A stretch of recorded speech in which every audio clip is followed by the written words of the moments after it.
sœurs dans le Seigneur, je voudrais donc vous avertir dans le Seigneur par la parole de Dieu, et pas par moi, et par les Saintes Écritures.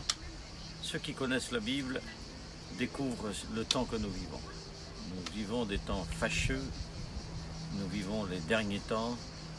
À l'horloge de Dieu, il est très tard.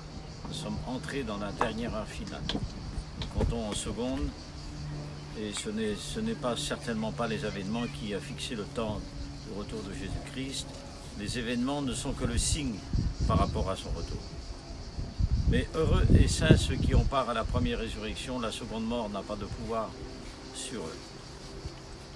Devenir un chrétien ou être un sauvé, c'est un homme heureux.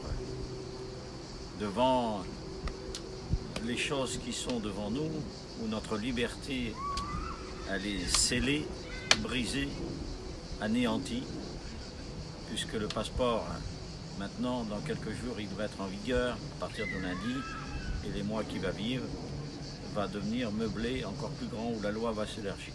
Ce n'est qu'une préparation des préliminaires de l'Antichrist.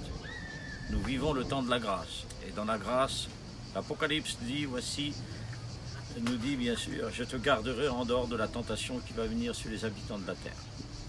Nous n'attendons pas la colère de l'agneau, ni l'apparition de l'impie. Nous attendons le Seigneur qui revient. Comment l'attends-tu? Rétrograde, reviens au Seigneur. Pécheur, donne-toi au Seigneur, parce qu'il est plein d'amour. Son amour est immense. Et les hommes qui voudront vivre son Christ dans le temps que nous vivons, où l'angoisse, elle surgit, elle est dans le monde, la psychose est montée à un grand niveau, la tristesse sur la terre, ce sont des hommes qui ne seront pas heureux.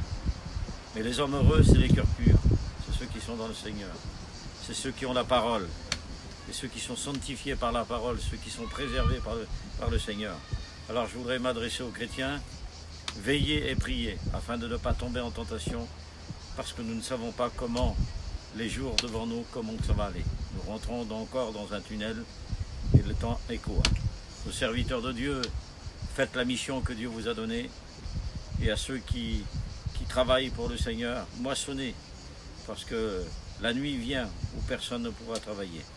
Arrachez des âmes autour de vous, arrachez vos enfants, revenez au Seigneur, bénissez le Seigneur et glorifiez Dieu. Que Dieu vous bénisse. Amen.